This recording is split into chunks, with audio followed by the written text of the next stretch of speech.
मानते हैं।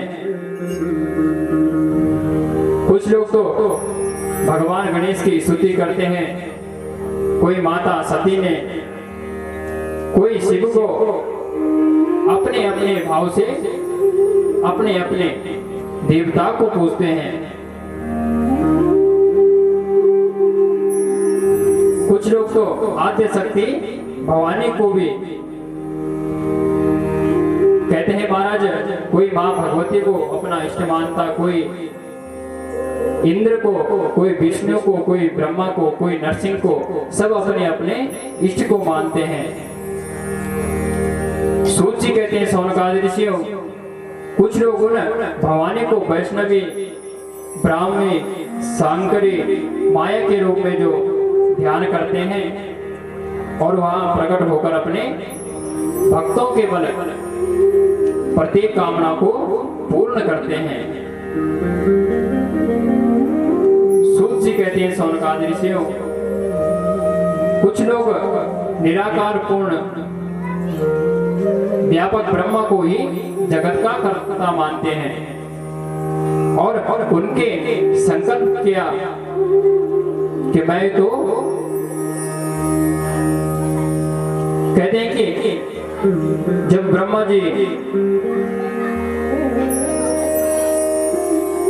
पहले इस धरातल में जल था और उस समय भगवान विष्णु के नाभि कमल से भगवान ब्रह्मा की उत्पत्ति हुई। जैसे ही ब्रह्मा की उत्पत्ति हुई, सोचने लग गया कि मेरी उत्पत्ति कहां से हुई। पुनः महाराज उस कमल की जो डंडी थी उसी में पुनः नीचे चल गए, ऊपर नीचे करने लगे, सोचने लगे कि मेरी उत्पत्ति किस प्रकार से हुई। उसी समय उन्हें एक ता और एक पा अक्षर सुनाई दिया। जैसे ही ब्रह्मा जी ने ता और पा अक्षर को सुना, सोचने लग गए कि मुझे तपस्या करना पड़े। अब महाराज ब्रह्मा जी तपस्या करने लग गए। 1000 वर्षों तक उन्होंने तपस्या की। पुनः महाराज आकाशवाणी हुई, कहा कि तुम सृष्टि का विस्तार करो। जब यह वाणी सुनाई दी तो सोचने लगे कि सृष्टि करो तो कैसे करो, किसकी सृष्टि करो। तो उसी समय महाराज मधु और कैटभ नाम के 2 दैत्य मेरे सामने आकर खड़े हो गए और मुझसे युद्ध के लिए कहने लगे कि मेरे साथ युद्ध करो। अब तो महाराज भगवान ब्रह्मा डर गए कि मुझे तो सृष्टि की उत्पत्ति करनी है और यह न जाने 2 मधु और कैटभ या दैत्य कहां से आ गए। उसी समय वह भगवान विष्णु के पास गए। भगवान विष्णु से कहा कि अरे भगवान, यह 2 दैत्य आए हैं और यह मेरे लिए युद्ध के लिए कह रहे हैं। मुझे तो अभी सृष्टि की उत्पत्ति करनी है। भगवान शेष यहाँ पर लेटे हुए थे, शंख चक्र गदा पद्म हाथ में लिए हुए थे, वैजयंती माला गले में धारण की हुई थी। जब इस प्रकार से भगवान विष्णु से ब्रह्मा ने कहा तो भगवान विष्णु ने मधु और कैटभ से कहा कि तुम मेरे साथ युद्ध करो। पुनः महाराज भगवान विष्णु के साथ उनका 5000 वर्ष तक घोर युद्ध हुआ। युद्ध होते होते पुनः भगवान विष्णु ने मां भगवती का ध्यान किया। जैसे ही माँ भगवती का ध्यान किया तो माँ भगवती वहां पर प्रकट हो गई। बोल जगदम्बा मैया की जय हो, राज राजेश्वरी मैया की जय हो।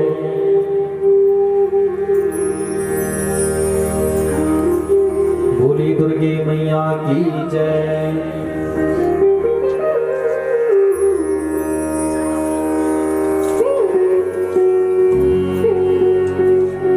ओ मेरी माँ जी मेरा मन बैठ जा।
भूलू जन्म तेरी शरणों माँ, बार बार भूलू जन्म तेरी शरणों माँ, बार बार भूलू जन्म माँ तेरी शरणों माँ, बार बार भूलू जन्म माँ तेरी शरण माँ। शीश नमो दूर सदा माँ तेरा चरणों माँ, शीश नमो दूर सदा माँ तेरे चरणों माँ। आय सब दिन तेरे माँ, जय वृद्धि सब दिन तेरे माँ। प्रेम हो प्रेम सदा अलग वालिदा, ओ मेरी माँ जी राधिका, ओ मेरी माँ जी रमन बैठ जा, ओ मेरी माँ जी राधिका, ओ मेरी माँ जी राधिका, ओ मेरी माँ जी राधिका, ओ मेरी माँ जी रमन बैठ जा, ओ मेरी माँ जी राधिका, ओ मेरी माँ जी रमन बैठ जा, ओ मेरी माँ जी राधिका, ओ मेरी माँ जी रमन बैठ जा, ओ मेरी माँ जी राधिका। तुरे कंठ मैया मेरा मन बैठ जा, ओ मेरी माँ जी राधिका, तुरे कंठ माँ जी मेरा मन बैठ जा, ओ मेरी माँ जी मेरा मन बैठ जा।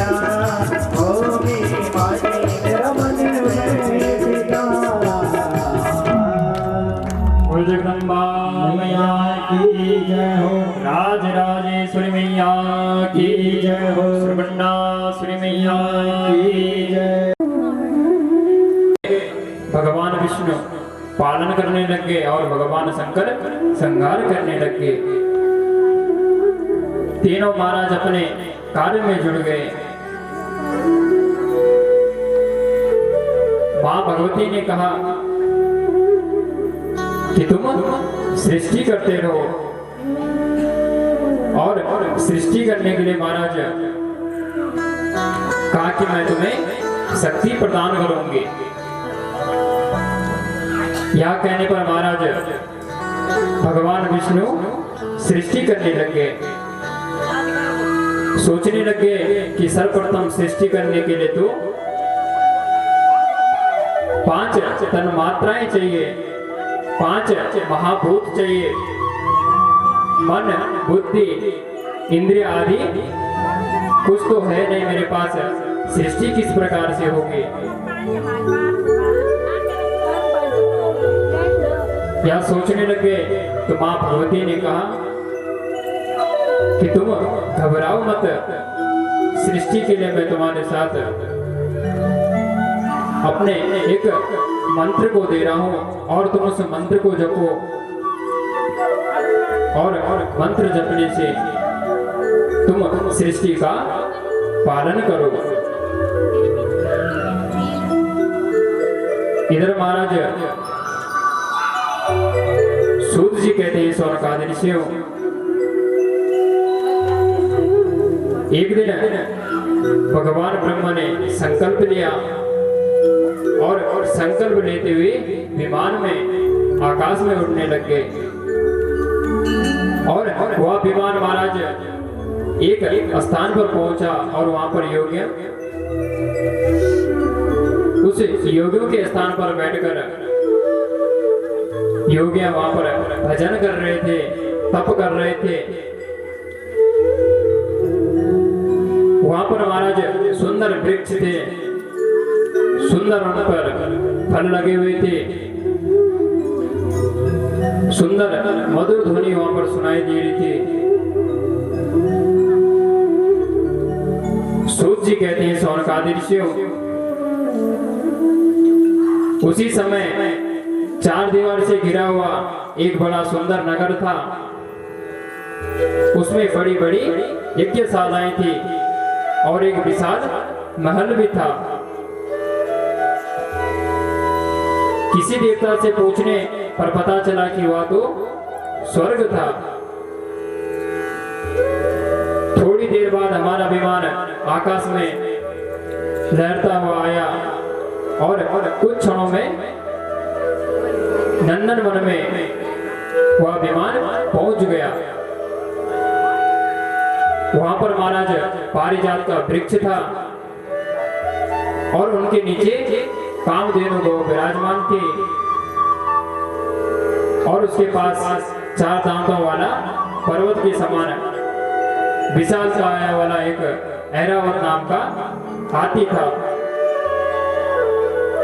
मेनका, उर्वशी आदि अनेक अप्सराएं वहां पर बैठी हुई थी। यक्ष, किन्नर, गंधर्व और विद्याधर वहां पर सुंदर गान गा रहे थे और वहां पर एक सुंदर सिंहासन था और उसमें इंद्राणी और इंद्र विराजमान थे।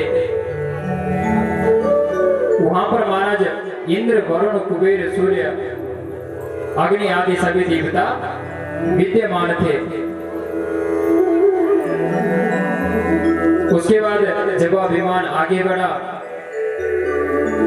अलौकिक ब्रह्मलोक में जब वह विमान पहुंचा तो उन्होंने वहां पर एक 10 मुख वाले ब्रह्म को देखा और उन्हें देखकर तब महाराज विष्णु और शिव ने पूछा कि यह चित्रमुख कौन है और इनके 10 मुख कहां से आ गए। सूत जी कहते हैं सौनकादि शिव बोले भक्तवत्सल भगवान की जय हो। सूत जी कहते हैं सौनकादि शिव जब उन्होंने इस प्रकार से देखा तो 10 मुख वाले ब्रह्मा कौन है, तब मैंने उत्तर दिया कि इस ब्रह्मा को मैं नहीं जानता हूं।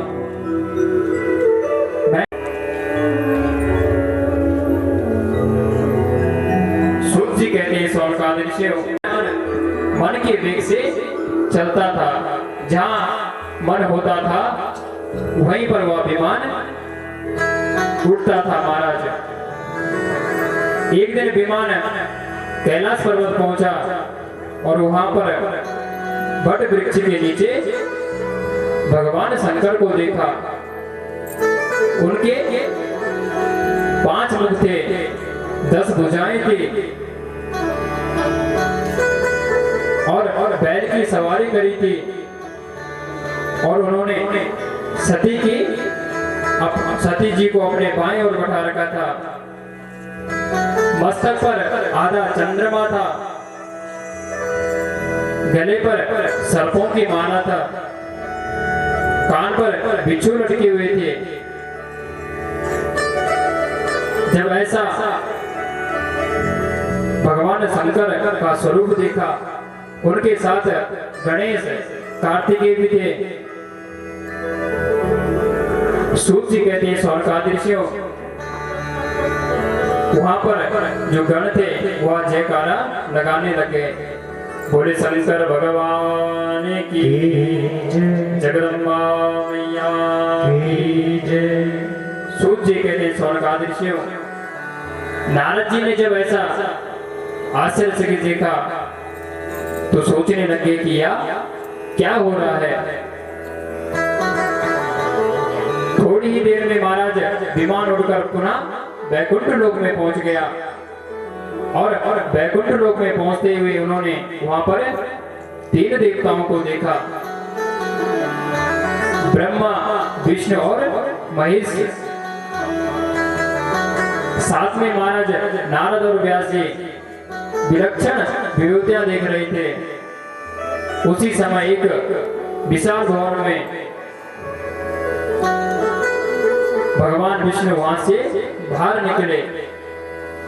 तुलसी दल के समान उनका श्याम वर्ण था, 4 भुजाएं थी और गरुड़ की सवारी किए हुए थे। पीतांबर उड़ा था, गले में वैजयंती की माला थी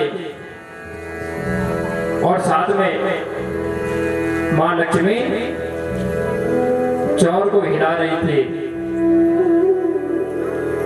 इस दूसरे विष्णु को देखकर हम सबको बड़ा आश्चर्यचकित हुआ। पुनः सोचने लगे कि यह दूसरा विष्णु कौन है, इसकी उत्पत्ति किसने की। पुनः महाराज वह विमान कैलाश में पहुंचा, देखा कि वहां पर भगवान शंकर मां पार्वती के साथ है। पुनः सोचने लगे कि यहाँ दूसरा शंकर कहां से आया। सब महाराज चक्कर में पड़ गए कि दो दो ब्रह्मा, दो दो विष्णु, दो दो महेश। सूत जी कहते हैं सौनकादिशी या तो सब मां भगवती की कृपा है और मां भगवती ने ब्रह्मा, विष्णु और महेश को इस सृष्टि की उत्पत्ति के लिए बनाया है। मां भगवती की शक्ति से भगवान ब्रह्मा, विष्णु, रुद्र इस सृष्टि का पालन पोषण करते हैं। कहा कि जगदम्बा मां भगवती की कृपा से हमने प्रलय काल में देखा था कि जब भगवान बालक थे और एक बड़ पत्थर में लेटा हुआ देखा और अपने पैर की अंगुली मुख में ली हुई थी।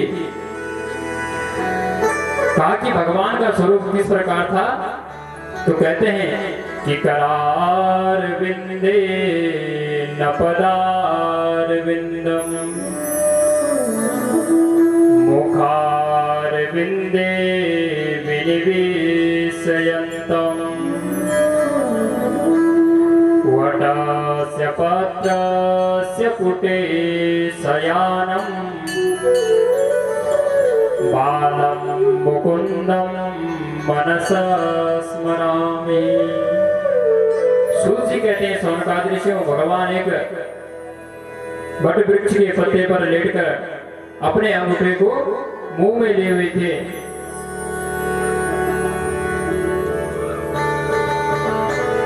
मेरे अंग प्रत्येक बहुत कोमल थे महाराज, मैं बाल सुलभ चेष्टा करता रहता था और मां भगवती भगवान कृष्ण को झूला झुला रही थी। उन्हें देखकर मैंने जान लिया कि यही विश्व की जननी है जो यहाँ पर विराजमान है। कहा महाराज मुझे विश्वास है कि यही मेरी माता है। पहले जन्म की स्मृति मुझे जाग गई है। सूत जी कहते हैं सौनकादिशियों गायन्ति लोहयन्ति चा बाला भवान महिषस्थिते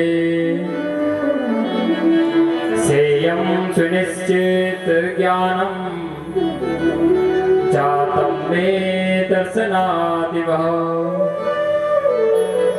कहा कि ये मां भगवती जननी है जो हमारा पालन पोषण करती है। सूत जी कहते हैं सौनकादिशियों उसके बाद जब ब्रह्मा जी ने नारद जी से कहा कि भगवान विष्णु ने हमसे कहा कि हम लोग आद्य शक्ति भगवती माया के पास चलते हैं और उन्हें पुनः प्रणाम करते हैं। कहा महाराज वह तो बड़ी उदार है, बड़ी जल्दी प्रसन्न हो जाती है। आज वह सब भगवान मां भगवती के पास गए और मां भगवती की स्तुति करने लगे।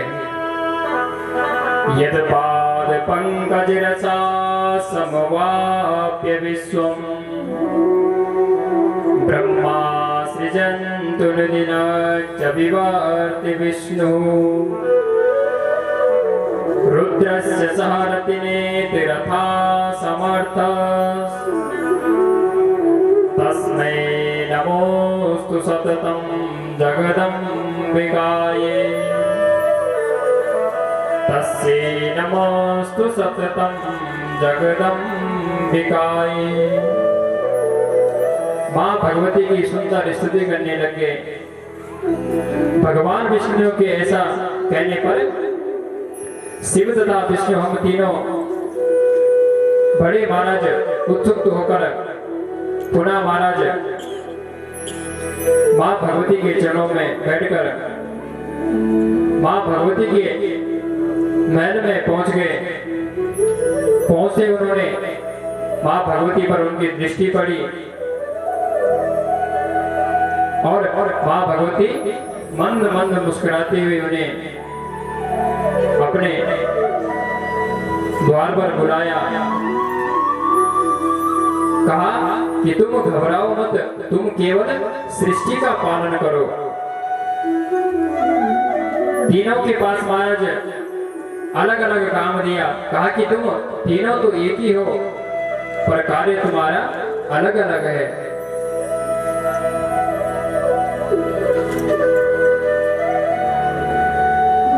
सूत जी कहते हैं कि शौनकादि ऋषियों जब मां भगवती के पास आकर मां भगवती ने कहा, मंद मंद मुस्कुराते हुए देवी कहने लगी कि मैं और परब्रह्म परमात्मा सदा एक ही है, हमारे में कोई अंतर नहीं है, क्योंकि जो ब्रह्म है वही तो शक्ति है और जो मैं हूं वही तो ब्रह्म है। कहा कि सभी प्राणियों में चेतना स्वरूप मैं ही निवास करती हूँ, क्योंकि अगर हम कोई कार्य करते हैं तो हमारे अंदर जो शक्ति आती है वह मां भगवती हमारे हृदय में विराजमान है, तभी हम उस कार्य को कर सकते हैं। अन्यथा अगर हमारे शरीर में शक्ति ना हो तो हम उस कार्य को नहीं कर सकते हैं। इसी प्रकार से मां भगवती ने कहा कि मैं तुम्हारे साथ में हूं, तुम सृष्टि की उत्पत्ति करो। कहा कि हरि ही शिव है और शिव ही हरि है। यो हरि स शिवा साक्षात्, य शिवा स स्वयं हरि, चेतनयो भेदमते नरकाय भवे नरः। सूत जी कहते हैं शौनकादि ऋषियों, भगवान हरि ही शिव है और शिव ही हरि है, केवल हमारा भाव अलग अलग है। भगवान शिव ही एक ही है, भगवान विष्णु भी एक है और भगवान ब्रह्मा भी एक है। सब अपने अपने भाव से उनको पूजते हैं। सूत जी कहते हैं शौनकादि ऋषियों, यह संसार त्रिगुणात्मा का है और इन्हीं से महत्व तत्व बुद्धि उत्पन्न होती है। बुद्धि का भाई अहंकार है। 5 तन मात्राएं हैं, उनसे 5 भूत पैदा होते हैं, अंडज, जेरज, स्वदेज, उद्भिज और। कहा महाराज यह 4 प्रकार की सृष्टि है ना, तत्वों को मिलाकर पैदा होती है और इसके मूल में मेरा संकल्प रहता है। ऐसा कहकर मां भगवती वहां से अंतर ध्यान हो गई।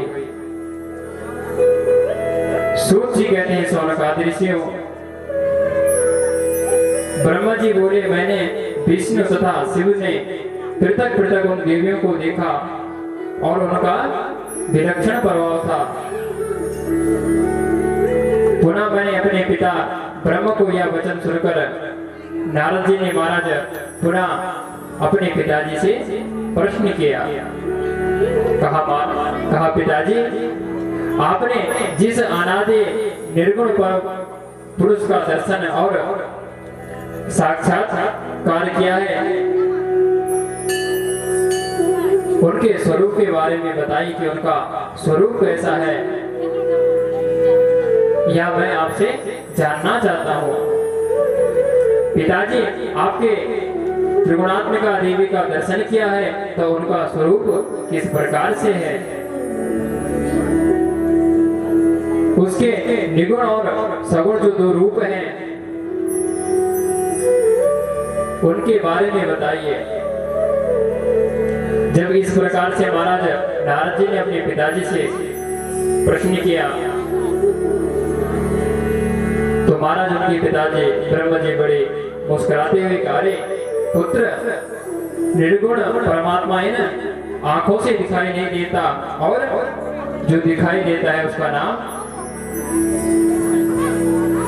कहा जो दिखाई देता है वह नाम और रूप का नाशवान है। निर्गुण शक्ति और निर्गुण पुरुष को जानना बहुत कठिन है। ये दोनों तो अनुभव का विषय है। आप इतना जान रखिए कि इन प्रकृति और पुरुषों का ना तो कभी जन्म होता है और ना तो कभी अंत होता है। सूर्य जी कहते हैं स्वर्गादृश्यों, संसार के प्राणियों में जो चेतना विद्यमान है वह परमात्मा की है और प्रकृति और पुरुष दोनों सर्वव्यापक है। जिस प्रकार से महाराज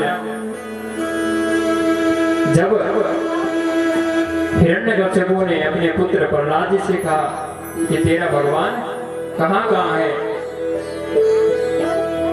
तो प्रहलाद जी ने कहा कि मेरे पिताजी तो कण कण में हैं। उसी समय कहा कि क्या तेरे भगवान इस खंभ में भी है, तो भगवान ने उस खंभ से नरसिंह रूप धारण किया था। बोले नरसिंह भगवान की जय। भगवान तो हर जगह है।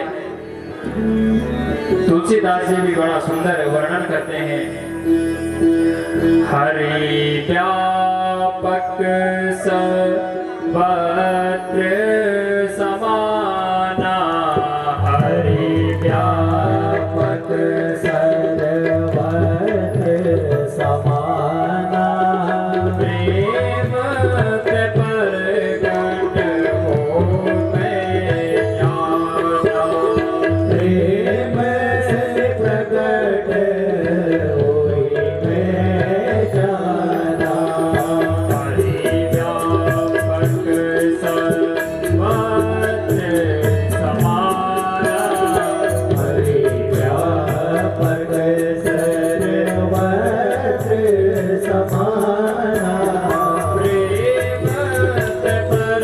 प्रकट हो मैं जाना, प्रेम से प्रकट होई मैं जाना, मंगल भवन अमंगल हारी, मंगल रस अजर बिहारी, प्रभु दशरथ अजर बिहारी।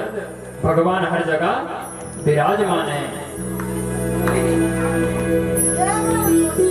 सूत जी कहते हैं सौनकादृश्यों, इस प्रकार से जब नारद जी अपने पिताजी से पूछने लग गए,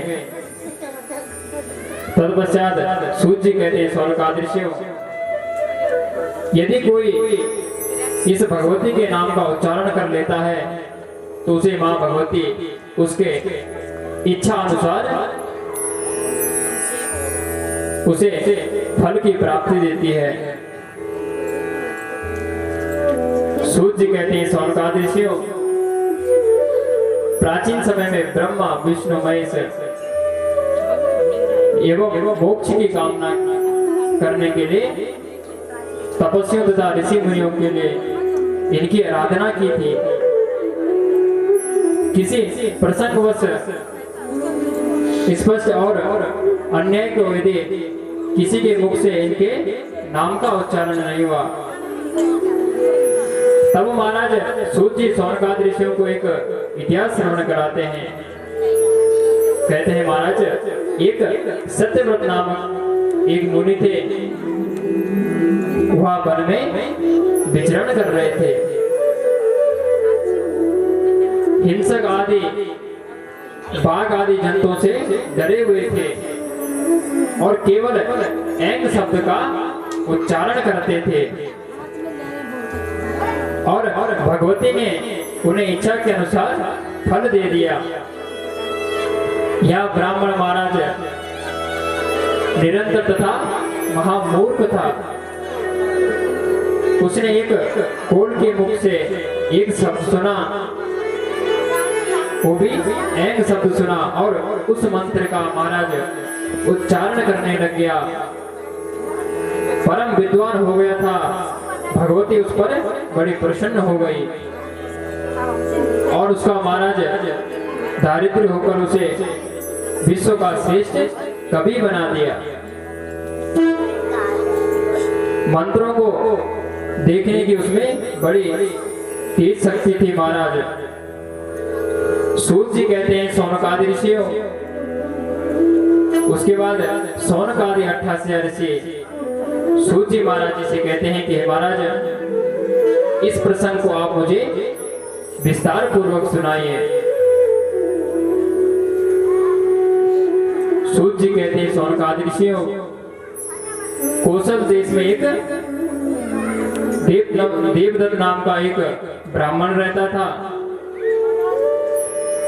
उसके यहाँ पुत्र नहीं हुआ।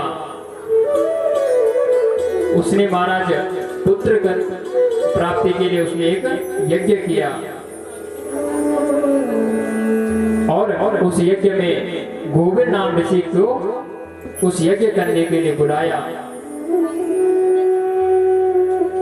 बड़े महाराज सामवेद के विद्वान थे और सामवेद के ज्ञाता गोविंद मुनि स्वरों से महाराज सम्मानित कर रहे थे और बीच में वह श्वास छोड़ दे। उन्होंने श्वास को छोड़ दिया। उसी समय देवदत्त जो नाम का ब्राह्मण था उसे गुस्सा आया और उसने क्रोध किया, अरे महाराज तुम यज्ञ कर रहे हो और बीच में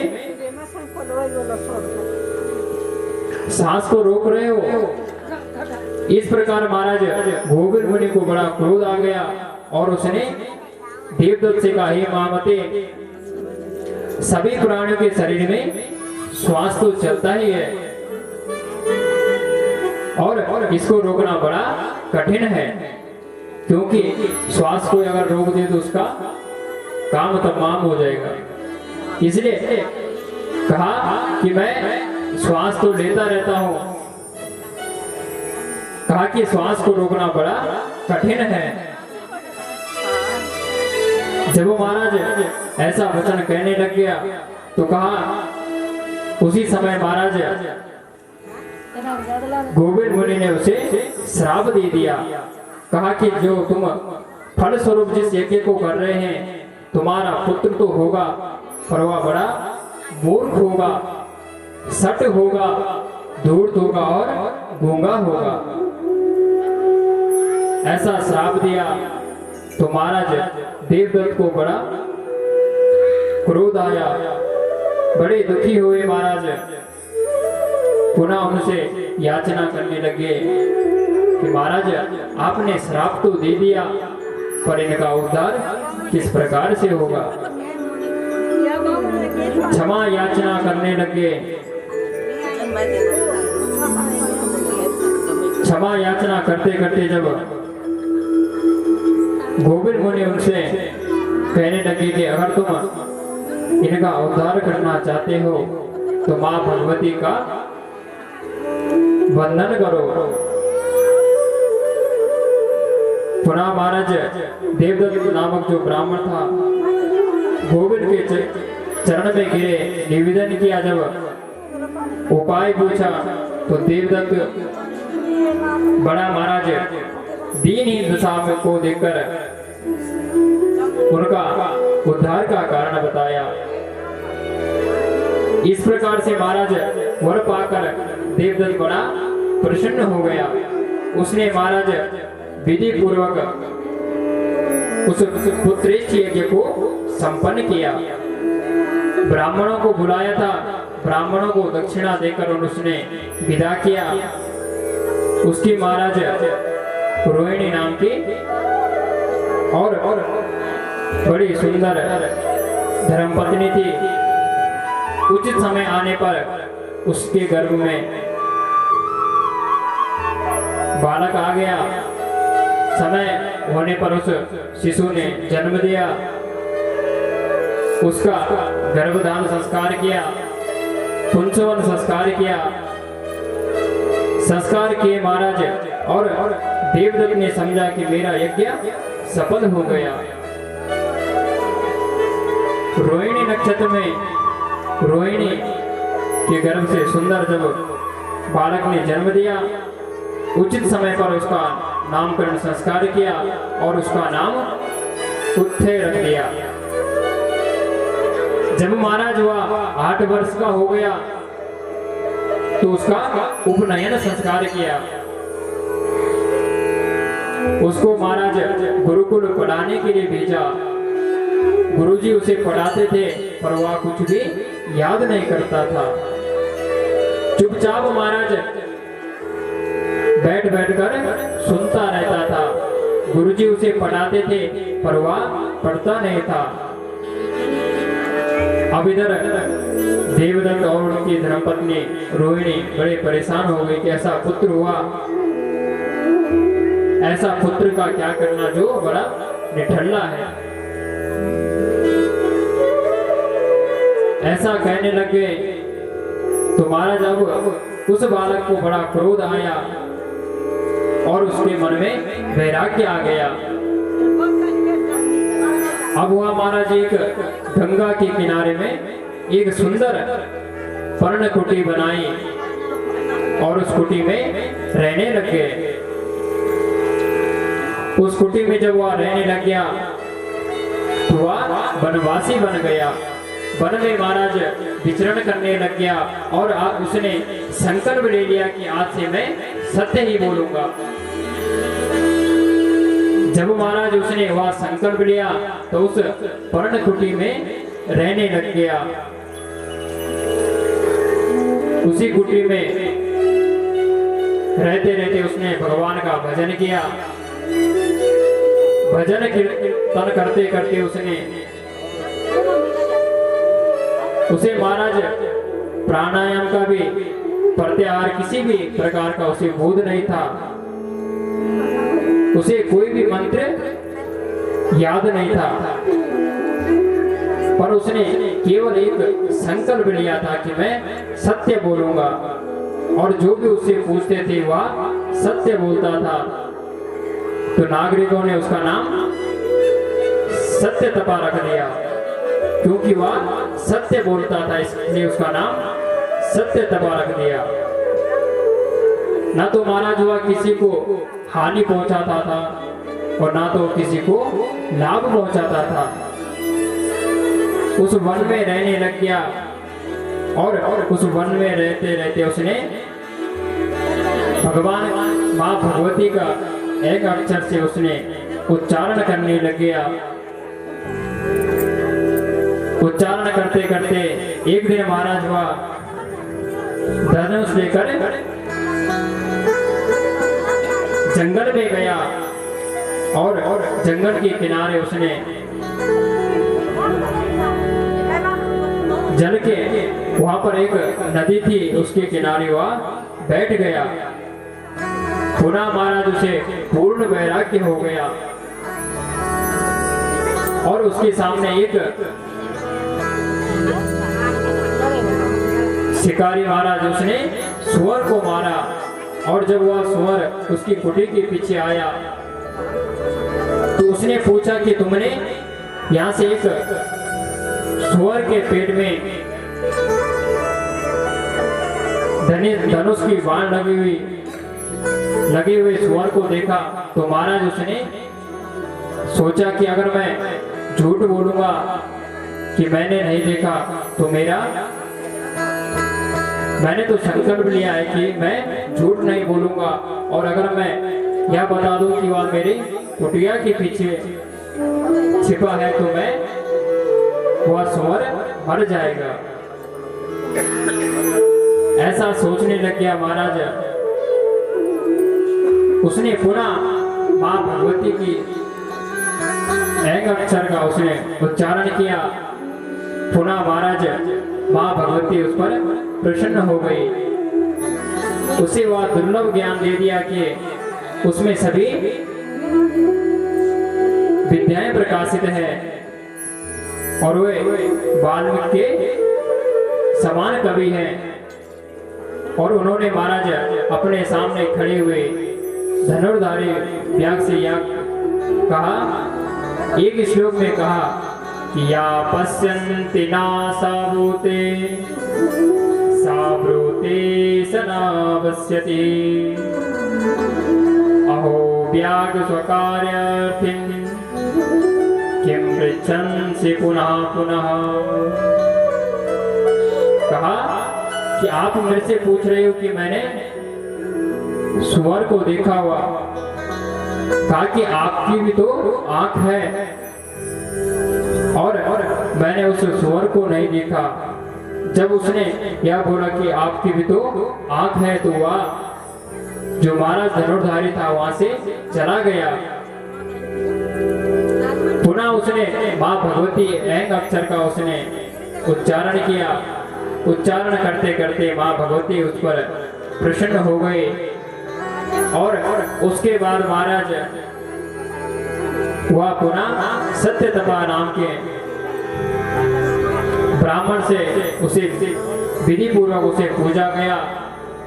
उसके घर वालों ने जब उसको घर से निकाल दिया था, जब उनको पता चला कि हमारा पुत्र बड़ा श्रेष्ठ हो गया, तो आज उनके घर वाले भी उसको लेकर महाराज अपने घर में ले गए और माँ जगदम्बा की उन्होंने विधि विधान से उन्होंने पूजन किया और वह घर में रहने लग गया। सूत जी कहते हैं ये सौनकादि ऋषियों, उसके बाद सूत जी महाराज सौनकादि ऋषियों को अम्बा यज्ञ की विधि बताते हैं कि जो अम्बा यज्ञ हुआ वो किस प्रकार से करते हैं। तो राजा ने कहा, मुनिवर आप देवी की यज्ञ की विधि बताएं कि इस यज्ञ को किस प्रकार से किया जाता है और इनकी पूजा किस प्रकार से करनी चाहिए। सूत जी कहते हैं सौनकादि ऋषियों,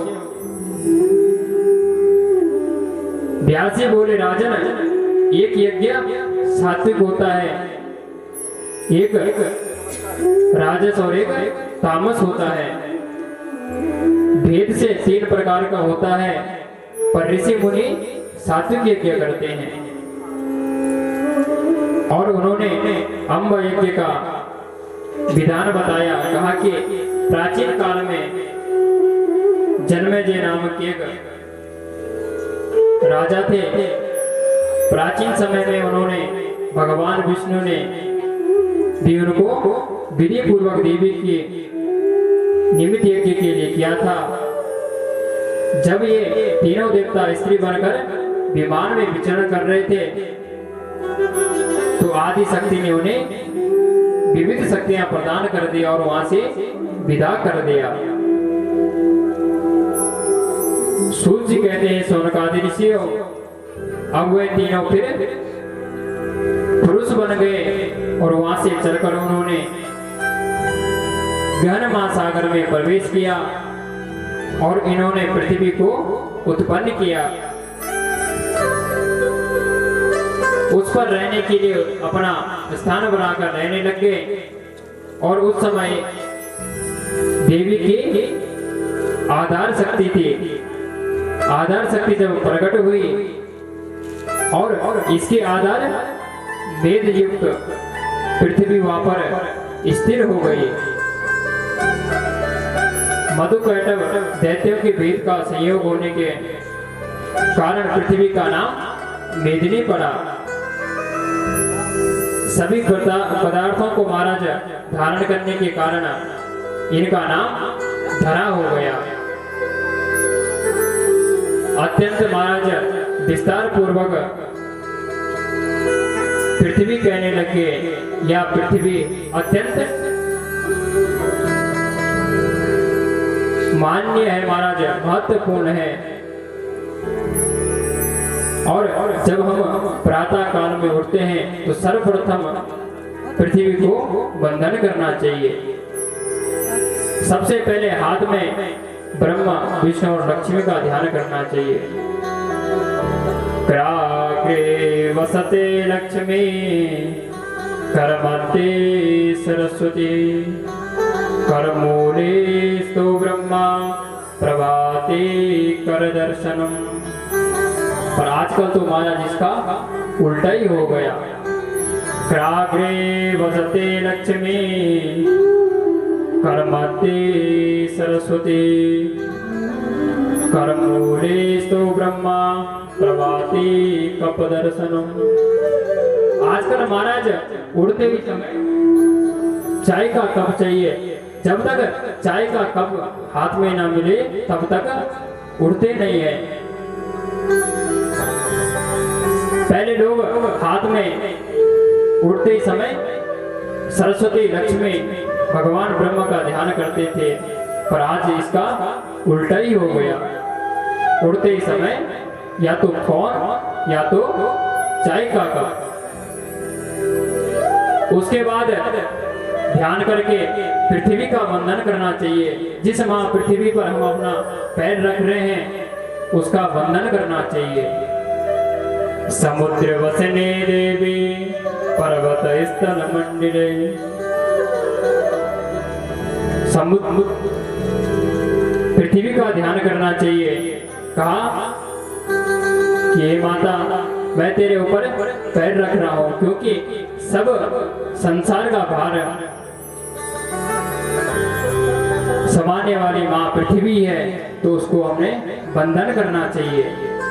ठीक उसी प्रकार से सूर्य कहते हैं सौनकादिर्षियों, पहले इस पृथ्वी का नाम मेदिनी था, उसके बाद उसका नाम धरा पड़ा और उसके बाद उसका नाम पृथ्वी पड़ गया।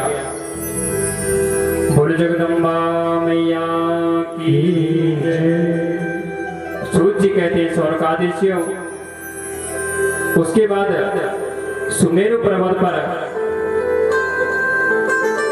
वहां पर उन्होंने सुंदर तपस्या की। 100 योजन तक उसका विस्तार हुआ। इस प्रकार पृथ्वी उत्पन्न हुई। तो ब्रह्मा जी ने मानसिक संकल्प से अत्रि, पुलस्त्य, पुलह, कर्तु, नारद, दक्ष, वशिष्ठ आदि 10 पुत्र उत्पन्न किए। मरीचि से कश्यप और दक्ष प्रजापति को 13 कन्या हुई। उन कन्याओं में देवता, दैत्य, मनुष्य, पशु पक्षी आदि